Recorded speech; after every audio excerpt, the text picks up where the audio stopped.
नमस्कार, आप देख रहे हैं आपका जिला आपकी खबर। मैं हूं आपके साथ सृष्टि मेहता। फरीदाबाद में मुख्यमंत्री मनोहर लाल की अध्यक्षता में ग्रीवेंस कमेटी की बैठक चल रही है। इस बैठक में सीएम मनोहर लाल के सामने 17 शिकायतें रखी गई हैं। इस दौरान सीएम मनोहर लाल अतिक्रमण को लेकर सख्त नजर बैठक में आए।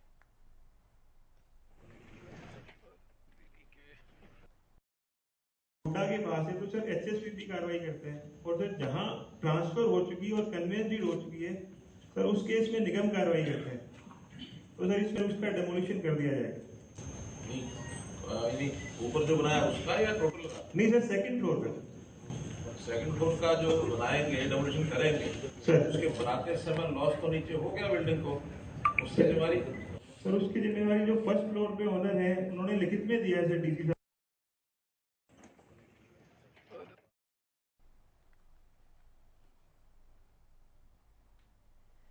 और पूर्व राष्ट्रपति प्रणब मुखर्जी के गोद लिए गांव नया गांव में मुख्यमंत्री मनोहर लाल का अभिनंदन हुआ। मुख्यमंत्री के गांव में पहुंचने के बाद ग्रामीणों में खुशी का माहौल देखने को मिला। वहीं गुरुग्राम पहुंचने पर मुख्यमंत्री मनोहर लाल ने मीडिया से बात करते हुए कई मुद्दों को उठाया। सीएम मनोहर लाल ने कहा कि आज गुरुग्राम इंटरनेशनल सिटी है। गुरुग्राम का नाम दुनिया के बड़े शहरों में शुमार है।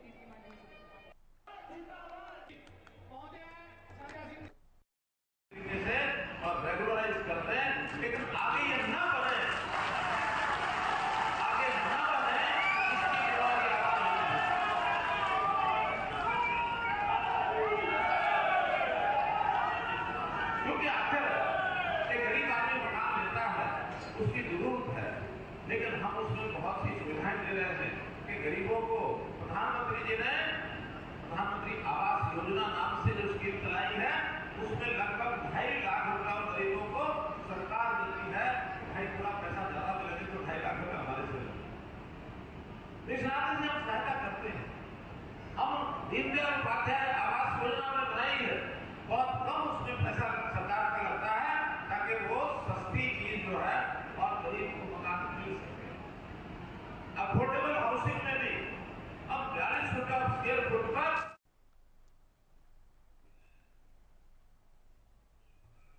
और एसवाईएल को लेकर हुई मीटिंग बेनतीजा रहने पर हरियाणा के गृह मंत्री अनिल विज भड़क गए। अनिल विज ने पंजाब सरकार पर निशाना साधते हुए कहा, मान साहब को उनके अधिकारियों ने गलत किताब पढ़ा दी है। गृह मंत्री अनिल विज ने कहा, अगर एसवाईएल से सीएम भगवंत मान कोई तकलीफ होती है तो उसका कोई और नाम रख लेते, लेकिन हमें रास्ता चाहिए। हरियाणा ने भी पंजाब को बहुत सारे रास्ते दे रखे हैं, रास्ता बंद करने का पंजाब को अधिकार नहीं है।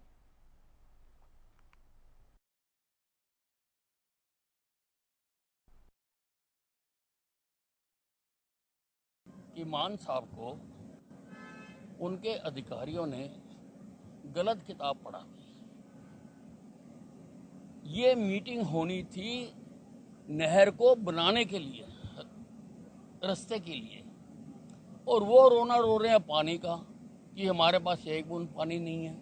तुम कौन होते हो पानी के को तुम पैदा कर रहे हो? पानी तो हिमाचल से आ रहा है, और हिमाचल से किसको कितना पानी मिले उसके लिए ट्रिब्यूनल बना हुआ है। अगर एसवाईएल के नाम से इनको कुछ तकलीफ होती है तो उसका कोई और नाम रख लें, लेकिन हमें रास्ता चाहिए। हमने भी तुम्हें रास्ते दे रखे हैं, बहुत सारे रास्ते दे रखे हैं, तो रास्ते को बंद करने का तुम्हें अधिकार नहीं है। केजरीवाल तो इनका सबका मास्टरमाइंड है ना, जो पन्ना उसने पढ़ा के भेजा होगा वो मान साहब ने पढ़ दिया। वो तो पूरी तरह से टाइट कर रखा है, कोई अपना ये तो यूज कर ही नहीं सकता।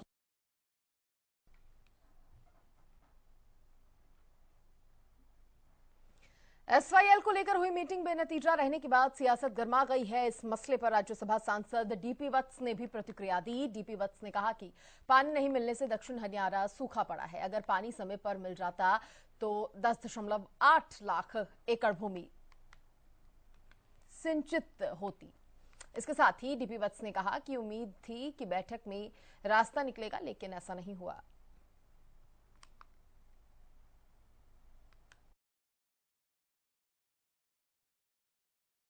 पंजाब तो ये कहता है कि एक बूंद भी पानी हरियाणा के लिए नहीं है।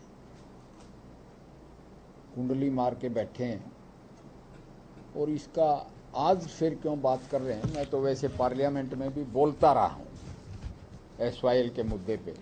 आज बात यूँ कर रहे हैं कि माननीय सुप्रीम कोर्ट के डायरेक्शन के मुताबिक उन्होंने बताया कि दोनों मुख्यमंत्री आपस में बैठें और बैठ के इस बात को सुलझाएं।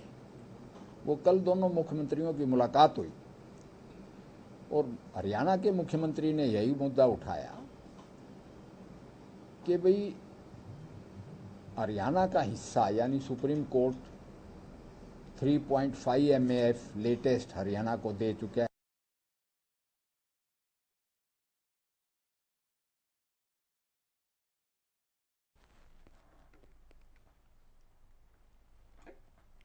आदमपुर उपचुनाव में बीजेपी के प्रत्याशी भव्य बिश्नोई के खिलाफ मुख्य चुनाव आयुक्त को शिकायत भेजी गई है। हिसार के एडवोकेट राजेश झाकड़, इनेलो और आम आदमी पार्टी ने मुख्य चुनाव आयुक्त को शिकायत भेजी है, जिसमें भव्य का नामांकन खारिज करने की मांग की गई है। शिकायत में एडवोकेट राजेश झाकड़ ने कहा कि भव्य बिश्नोई ने अपने नामांकन में खुद के खिलाफ सिर्फ एक मुकदमा दर्ज बताया है, जबकि उनके खिलाफ फौजदारी के 4 मुकदमे दिल्ली की 30 हजारी कोर्ट में चल रही हैं। इन चारों केसेस में 13 दिसंबर 2022 को सुनवाई होनी है। हमने कुछ नहीं छुपाया, हमने कुछ ना छुपाने वाले, नाम छुपाने वाला ड्रामे का काम आम आदमी पार्टी का। कोई केसों के लेकर के उन्होंने कहा है कि 4 की बजाय एक केस उसमें लिखा है किसी कोलम मिस्त्री के। देखिए जी, हमने केस जितने थे केस के नंबर के साथ लिख के दिया है, ये बंद धड़क बातें हैं, ऐसा कुछ नहीं।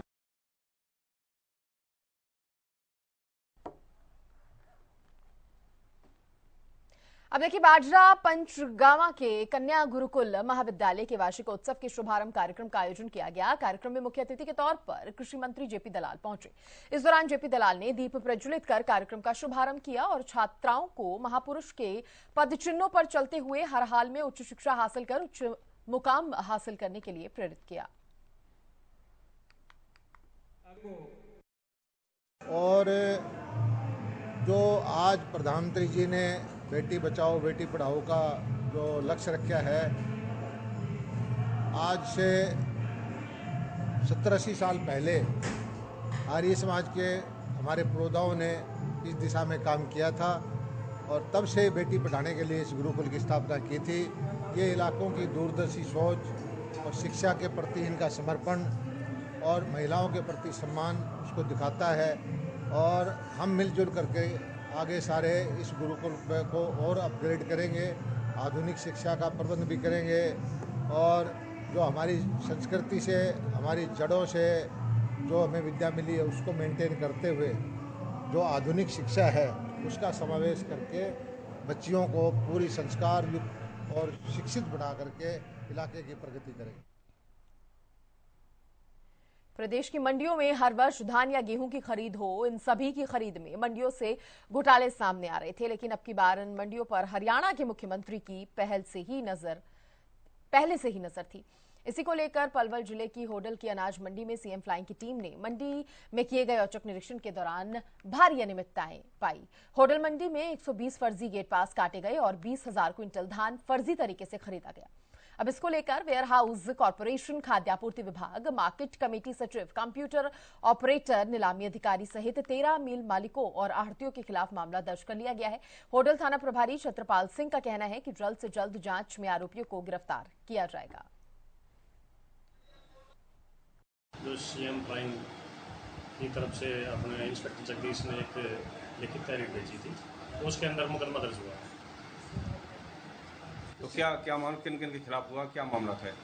मामला ये मंडी स्टाफ के खिलाफ, आढ़तियों के खिलाफ और मिल मालिकों के खिलाफ है ये मुकदमा। सर, किन किन धाराओं के तहत किया गया है, क्या आरोप लगाए गए?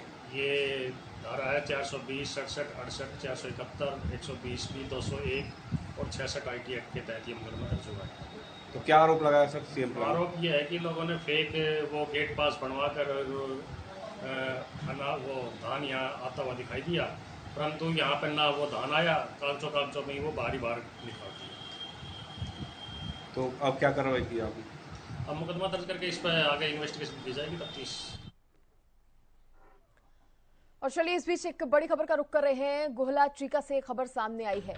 भ्रष्टाचार के खिलाफ विजिलेंस टीम की कार्रवाई हुई है। कुरुक्षेत्र विजिलेंस टीम ने गोहला चीका में कार्रवाई की है। रिश्वतखोर पटवारी 2500 रुपयों के साथ गिरफ्तार किया गया है।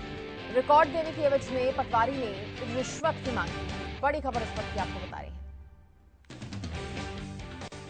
भ्रष्टाचार के खिलाफ विजिलेंस टीम की ये बड़ी कार्रवाई सामने आई है। कुरुक्षेत्र विजिलेंस टीम ने गोहला चीका में कार्रवाई की है। रिश्वतखोर पटवारी 2500 रुपए के साथ गिरफ्तार हुआ है। रिश्वत लेने के प्रयास में ये पटवारी था और 2500 रुपए की रिश्वत के साथ ये गिरफ्तार कर लिया गया है। रिकॉर्ड देने की एवज में पटवारी ने रिश्वत की मांग की थी। बड़ी खबर इस वक्त की आपको बता रहे हैं। तो एक और रिश्वतखोरी का मामला सामने आया है जिस पर विजिलेंस की टीम ने बड़ी कार्रवाई की। रिकॉर्ड देने की एवज में जब पटवारी ने रिश्वत मांगी तो उस पर यह शिकंजा कसा गया। विजिलेंस की टीम ने कसा यह शिकंजा। इस वक्त की बड़ी खबर आपको बता रहे हैं। खबर पर ज्यादा जानकारी देने के लिए मेरे सहयोगी हर्ष मेरे साथ जुड़ गए हैं। हर्ष, कैसे ये पूरी कार्रवाई की गई? देखिए, जो कि भ्रष्टाचार को लेकर गोहला चीका में बड़ी कार्रवाई की जा रही हैं और लगातार प्रत्येक विभाग पर शिकंजा कसता जा रहा है। इसी को लेकर जो कुरुक्षेत्र विजिलेंस है उसने एक पटवारी को 2500 रुपए रिश्वत लेते रंगे हाथों गिरफ्तार किया है। और गौरतलब है कि इससे पहले भी कुरुक्षेत्र विजिलेंस द्वारा चीका थाने में एक एएसआई को रिश्वत लेते गिरफ्तार किया गया था। और लगातार गोहला चीका में भ्रष्टाचार पर नकेल कसने के लिए इस तरह की कार्रवाई की जा रही हैं। जी ज्योति। हर्ष, ये भी बताइए कि अभी जो पटवारी को पकड़ा गया है उससे क्या और भी जानकारी जुटाई जाएगी और क्या पटवारी के साथ कोई अन्य भी संलिप्त है इस मामले में? देखिए, जो पटवारी था वह रिकॉर्ड देने की अवधि में पैसे मांग रहा था और रंगे हाथों विजिलेंस ने उसको गिरफ्तार किया है। जो एक्शन है पब्लिक हेल्थ के उनको ड्यूटी मजिस्ट्रेट लगाया गया था। हालांकि यह पूरा जांच का विषय है और जांच के बाद ही पूरा मामला सामने आ पाएगा कि इस पूरे मामले में कौन कौन संलिप्त है। हालांकि जो इंस्पेक्टर थे विजिलेंस के उन्होंने बताया कि फिलहाल पटवारी इस मामले में इन्वॉल्व है। पटवारी को गिरफ्तार किया गया है और अगर और भी कोई इन्वॉल्व पाया गया तो उसके खिलाफ भी कार्रवाई की जाएगी। जी ज्योति। चलिए हर्ष, सृष्टि से आपकी बात हो रही थी, बहुत शुक्रिया आपका जानकारी देने के लिए। तो देखिए, रिश्वतखोर पटवारी को पकड़ लिया गया है और अब आगे जांच होगी, पूछताछ भी इससे होगी।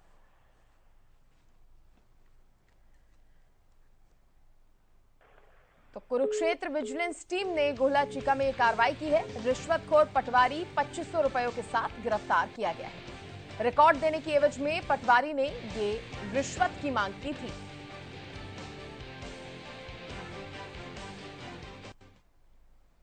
रतिया से खबर का रुख कर रहे हैं जहां नशे में धुत पुलिसकर्मी पर कार्रवाई की गई है। एसपी ने पुलिसकर्मी को सस्पेंड किया है। नशे में पुलिसकर्मी ने युवक को मारा था थप्पड़, युवक को हवालात में डालने की धमकी दी थी। एसपी ने वीडियो देखते ही तुरंत इसका संज्ञान लिया। जांच के आदेश देते हुए पुलिसकर्मी को सस्पेंड कर दिया गया है। इस वक्त की बड़ी खबर आपको रतिया से बता रहे हैं। नशे में धुत पुलिसकर्मी पर कार्रवाई की गई है। नशे में धुत था ये पुलिसकर्मी। एसपी ने पुलिसकर्मी को सस्पेंड कर दिया है। नशे में पुलिसकर्मी ने एक युवक को थप्पड़ मार दिया था, जिसके बाद एसपी ने पुलिसकर्मी को सस्पेंड कर दिया है। और इसका वीडियो आप देखिए। दबंगई जो पुलिसकर्मी की है वो आप इस वीडियो में देख सकते हैं। ये दारू पी युवक को हवालात में डालने की भी धमकी दे रहा है ये पुलिसकर्मी। पहले तो नशे में है, फिर थप्पड़ मारता है, फिर हवालात में भी डालने की धमकी दे देता है। एसपी ने इस वीडियो को देखा और वीडियो देखते ही संज्ञान लिया तुरंत। अब जांच के आदेश दे दिए गए हैं। पुलिसकर्मी को भी सस्पेंड कर दिया गया है। देखिए, वर्दी में है अगर पुलिसकर्मी तो इसका मतलब ये नहीं कि मनमानी करे। वर्दी का रौब और वर्दी का खौफ जमाना ये महंगा पड़ गया।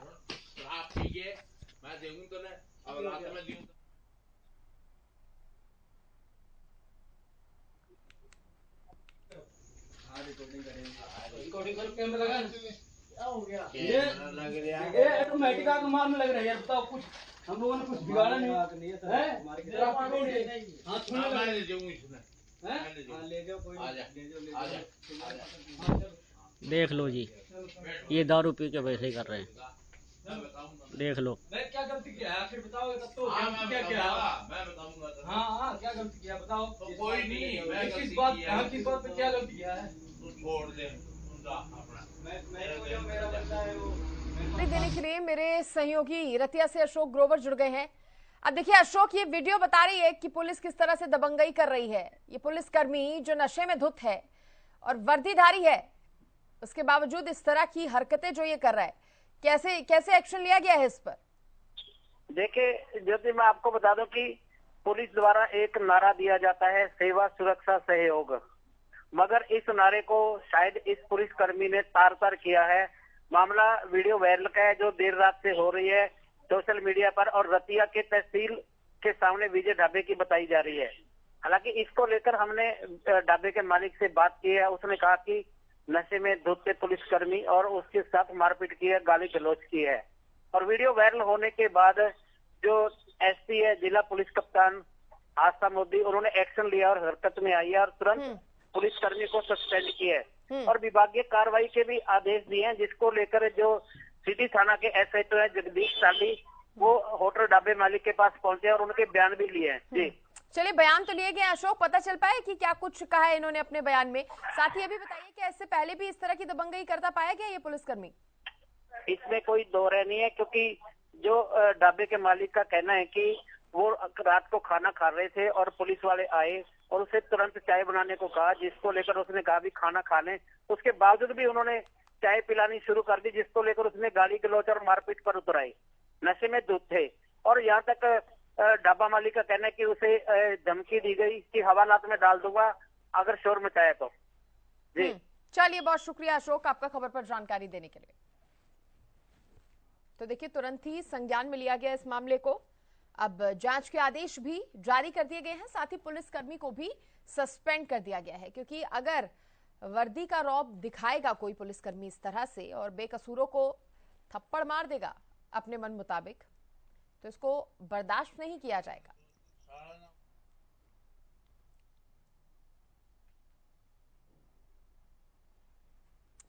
अब सीजीएसटी विभाग की टीम ने दीपावली से पहले बड़ी कार्रवाई की है। फरीदाबाद में 21 पटाखे के गोदाम को सील कर दिया गया है। जीएसटी चोरी के आरोप में 50 लाख से ज्यादा का कैश भी जब्त हुआ है। अधिकारियों के मुताबिक सील किए गए माल की कीमत 10 करोड़ से भी ज्यादा बताई जा रही है। विभाग के एडिशनल कमिश्नर राजेश कुमार ने बताया है कि इस कार्रवाई को अंजाम देने के लिए कड़ी मशक्कत करनी पड़ी। उन्होंने बताया कि गोदाम ऐसी जगह पर बनाए गए थे जहां आमतौर पर पानी भरा रहता है और आवाजाही किसी बाइक से भी संभव नहीं होती है।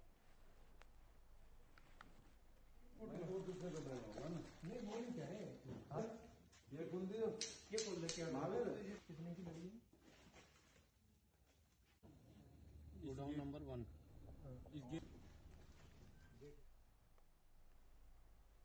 इसमें 21 गोडाउन्स पाए गए। उन सभी 21 गोडाउन को सीज कर लिया गया और उनकी जो क्वांटिफिकेशन है वो चालू है, क्योंकि वो जो जगह ऐसी जगह है जहां कोई बिजली नहीं होती। छापे के दिन जो रात भर चली थी, अगले दिन सुबह तक चली थी और टॉर्च और इमरजेंसी लाइट्स के थ्रू से उसको अंजाम दिया गया था। बिल्कुल ही दुर्गम जगह पे है, तो चूंकि बहुत ज़्यादा सामग्री है तो क्वांटिफिकेशन में, इन्वेस्टिगेशन में टाइम लग रहा है, लेकिन ये करोड़ों का सामान है। 10 करोड़ के आसपास आराम से पहुंच। गुरुग्राम में एक बार फिर से सीएम फ्लाइंग की बड़ी कार्रवाई देखने को मिली है। सेक्टर 39 में सीएम फ्लाइंग और एक्साइज विभाग ने अवैध अहाते पर रेड मारी है। इस अहाते पर बिना लाइसेंस के लोगों को शराब का सेवन कराया जा रहा था। अहाता मालिक से जब लाइसेंस मांगा गया तो वो लाइसेंस नहीं दिखा सका, जिसके बाद टीम ने कार्रवाई की। साथ ही मौके से 3 लोगों को भी पकड़ा, जिनके खिलाफ सदर थाने में विभिन्न धाराओं के तहत मुकदमा दर्ज किया गया।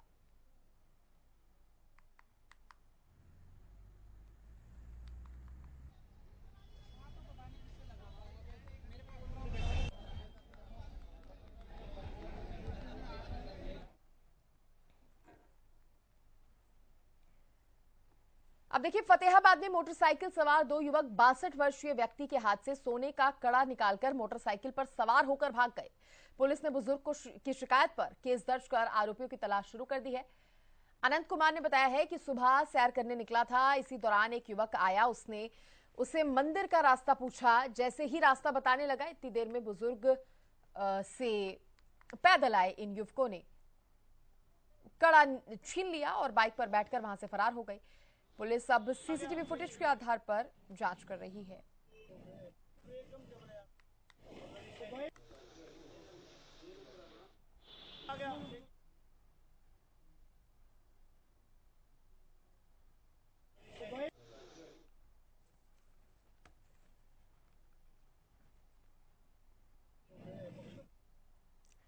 और फतेहाबाद के झाखल इलाके में नशा तस्करों के घरों पर प्रशासन का बुलडोजर चला है। पुलिस प्रशासन ने नशा तस्करों के खिलाफ बड़ी कार्रवाई करते हुए अवैध रूप से बनाए गए मकानों को ध्वस्त कर दिया है। यहां पर नशा तस्कर दो भाइयों ने नगर पालिका की 350 गज जमीन पर अवैध कब्जा किया हुआ था।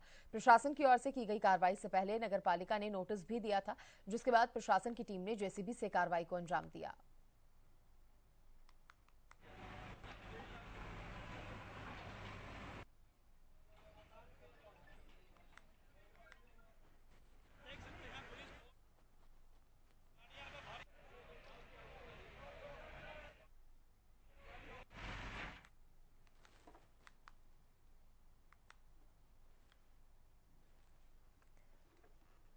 सरकार का एक नारा है स्वच्छ भारत अभियान, जिसको लेकर सरकार ने काफी सारी योजना और मदद भी की है। साथ ही आम लोगों से अपील की है कि इसका ख्याल रखे, यानी कि स्वच्छ रखे भारत को। लेकिन रतिया की नगर पालिका इस अभियान का सरेआम मजाक उड़ा रही है। दरअसल रतिया के मॉडल टाउन के पास पार्क है, जिसमें कूड़े का ढेर लगा हुआ है। लोगों ने परेशान होकर नगर पालिका को चेतावनी दी कि अगर इसे जल्दी से जल्दी नहीं हटाया गया तो प्रदर्शन करेंगे और 1 टन कचरा नगर पालिका कार्यालय के आगे डाल देंगे। अब इसी कड़ी में हमारे संवाददाता वहां पहुंचे और लोगों से बातचीत की। आपको सुनाते हैं क्या बातचीत हुई। केंद्र व प्रदेश सरकार द्वारा संपूर्ण स्वच्छ अभियान का जो नारा दिया गया था, रतिया में अधिकारी उसको ठेंगा दिखा रहे हैं। एक तरफ देश के प्रधानमंत्री ने खुद झाड़ू उठाकर पूरे देश की जनता को एक पैगाम दिया था सफाई व्यवस्था दुरुस्त रखने का, मगर रतिया में नगर पालिका के जो अधिकारी हैं वो लापरवाही दिखा रहे हैं। मेरे पीछे आप देख सकते हैं एक 2 एकड़ में बना रतिया में एक बहुत बड़ा पार्क, जो किसी समय यहाँ पे लोग चहल पहल होती थी, मगर आज गंदगी का आलम है। चारों तरफ गंदगी ही गंदगी है और ये पार्क नशेड़ियों का अड्डा भी बन चुका है। और मेरे साथ शहर के कुछ लोग मौजूद भी हैं, उनसे बातचीत करता हूं इस पार्क को लेकर कि क्या कहना है उनका।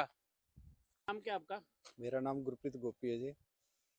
और जो आप देख रहे हैं मेरे आसपास जो जगह है ये पार्क है, और इसके पास जो देख रहे हैं जो कूड़ा कचरा पड़ा हुआ है, ये किसी समय में पार्क हुआ करता था।